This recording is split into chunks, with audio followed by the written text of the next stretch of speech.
les femmes sont prises entre deux positions qui sont l'une et l'autre assez mal vécues. Soit elles parlent de l'égalité entre les hommes et les femmes, et en quelque sorte elles nient la différence entre les hommes et les femmes, parce qu'elles savent très bien que le mot égalité impliquerait quelque part une similitude, et là-dessus elles ne sont pas claires. Et d'autre part, si elles affirment au contraire que l'avenir est pour les femmes, parce qu'il y en a qui le disent, on parle du féminin sacré, etc. Et là, on ne sait pas très bien ce que représentent les femmes. Donc dans les deux cas, on ne sait pas très bien ce que sont les femmes. Soit elles sont comme les hommes, donc les mêmes valeurs, les mêmes... voilà, elles veulent pas être distinguées des hommes, donc elles n'existent que par rapport aux hommes, en quelque sorte. Ou bien alors, elles sont totalement différentes, et là, on risque de retomber dans des clichés, des poncifs sur le masculin et le féminin, dont on ne sort pas tellement, à part cette question de la mère. La mère, c'est quoi la mère?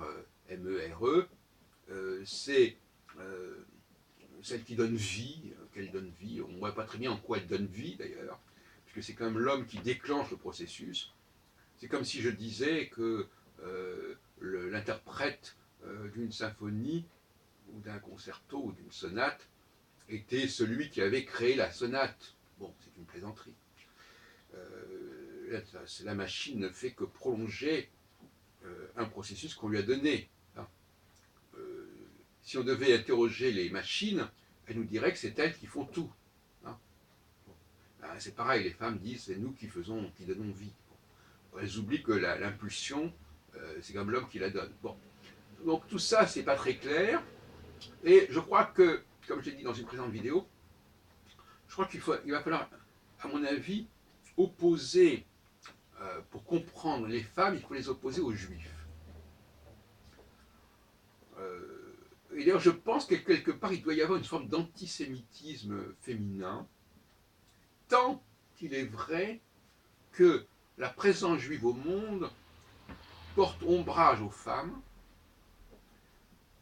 et on voit à quel point les attentes qu'on pouvait avoir par rapport aux femmes depuis un siècle ou un siècle et demi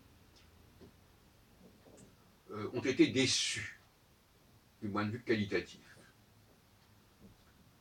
Parce que ce qui est amusant, c'est que, au fond, l'émergence, le discours d'émergence des juifs et des femmes dans la société, ces discours sont à peu près contemporains l'un de l'autre.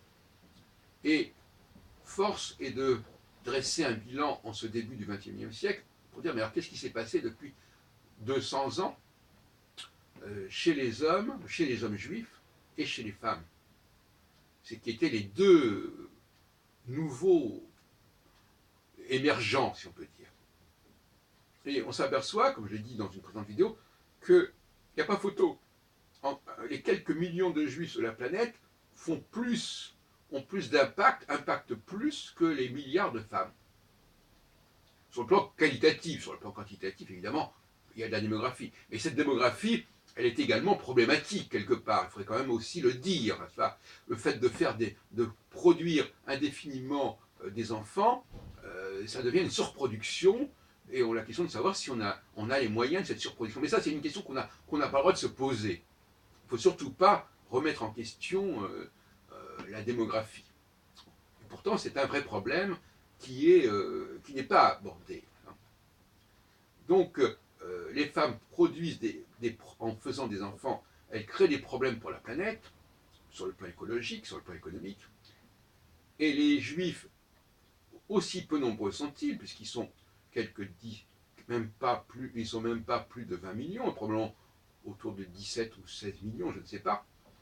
Eh bien, à eux seuls, donc avec une dépense très faible, ils jouent un rôle, ils pèsent plus lourd que les femmes. Donc, nous sommes à un moment clé de l'histoire de l'humanité où la mission juive prend enfin tournure, Et alors, je dirais très clairement que tous les débats, que ce soit de la part des chrétiens ou de la part de la secte Moon, sur le fait que les juifs auraient démérité et qu'ils auraient déçu et qu'on les aurait remplacés, tout ça c'est du pipeau, puisque précisément leur mission, c'est maintenant qu'elle s'accomplit. C'est maintenant qu'on les voit à l'ouvrage. Donc par conséquent, ils n'ont pas pu démériter par le passé, puisqu'il n'y avait pas d'enjeu par le passé, sinon de continuer à exister. Parce que comme on dit, tant qu'il y a de la vie, il y a de l'espoir. C'est maintenant, et maintenant seulement, et là on parle d'une sorte de prophétisme biblique, les Juifs ont été choisis pour jouer ce rôle qu'ils jouent actuellement, et qui va bien au-delà des questions de l'histoire du peuple hébreu, de l'histoire des dieux, etc. Ça, c'est la Genèse, si vous voulez. C'est d'ailleurs, c'est, bon, comment ils ont été choisis, etc. Mais il ne s'agit pas du tout de les remplacer, en aucune façon. Et quelque part, les femmes voudraient remplacer les Juifs. Enfin bon, on va laisser de côté cette question-là. Mais ce qui nous est raconté, c'est qu'il y a eu un peuple élu, et que ce peuple élu, il va jouer maintenant son rôle. Et son rôle, ce n'est pas ni... Enfin, c'est un rôle de conscience, c'est un rôle de protection contre l'inconscience, contre les automatismes, contre les machines, voire contre les femmes. Je rappelle aussi donc que malgré tout, dans les religions juives et musulmanes, et même au niveau de Rome, les femmes sont mises un petit peu à l'écart. Non, hein, il n'y a pas de femme pape depuis l'existence de la papauté, sinon peut-être une légende de la papesse, etc. Jeanne la papesse. Mais je veux dire par là que la femme est signalée et stigmatisée, et probablement à juste titre, dans ce sens. En tout cas, à juste titre par rapport... Bon, elle représente un autre volet. On pourrait opposer quelque part, on pourrait dire quelque part qu'il y a une dimension satanique, qu'on retrouve d'ailleurs dans le deuxième chapitre de la Genèse, avec la femme qui inspire à Adam des actions fâcheuses qui ont abouti à l'expulsion du jardin d'Éden. Mais je voudrais terminer sur un point qui est aussi assez délicat, c'est qui est-ce qui a programmé tout ça. Alors là, on est dans un problème de programmation, et vous savez que l'astrologie nous pose des problèmes de programmation. Comment le système a été mis en place? Certains voudraient que ce soit la nature qui soit structurée de la sorte, moi je ne crois pas du tout à cela. Je pense donc qu'on a une sorte de biotechnologie extrêmement avancée qui a mis en place tout cela. Et donc qui a programmé d'une part une influence saturnienne, avec l'astre Saturne, qu'on appelle Saturne, mais qui pourrait très bien porter un autre nom. Il pourrait très bien s'appeler Jupiter, en fait. Et en l'appelant Jupiter, je ne parle pas de la planète Jupiter, je parle du dieu Jupiter qu'on pourrait effectivement associer à Saturne. Eh bien, on a un nom qui ressemble beaucoup, par le J déjà, au nom de Juif, au nom de Yahvé, au nom de Judas. Et donc, vous savez que Jupiter a donné l'adjectif jovial.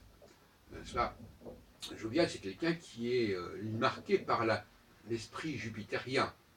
Et d'ailleurs, dans le l'argot antisémite, on traite les Juifs de Youpin. Et dans Youpin, on retrouve Jupiter, quelque part, Youpiter. Et donc, on a quelque chose qui aurait été programmé. D'un côté, une programmation astrologique qui était tout de suite mise en place et qui a fonctionné tout au long de l'humanité depuis. Et deuxièmement, une programmation avec un phénomène, disons, linéaire, qui faisait que les Juifs étaient là pour pouvoir jouer un rôle au bout d'un certain nombre de siècles. Et c'est ce qui s'est en train de se produire. Donc il y a ces deux questions-là, avec bien évidemment à la clé la révélation des véritables cycles qui jouent au niveau saturnien sur l'humanité et dont on avait perdu la conscience depuis des millénaires. Et cette conscience, elle revient notamment grâce à mes travaux à ce sujet. Donc on a à la fois une programmation cyclique, qui permet de maintenir un équilibre, de maintenir une cohérence, maintenir une dynamique au cours des siècles. D'autre part, une programmation linéaire qui fait écho, bien sûr, à tout ce qu'on dit sur la fin des temps, l'Apocalypse, et qui là fait qu'il y a un processus qui va converger probablement vers le début du troisième millénaire dans lequel nous sommes entrés.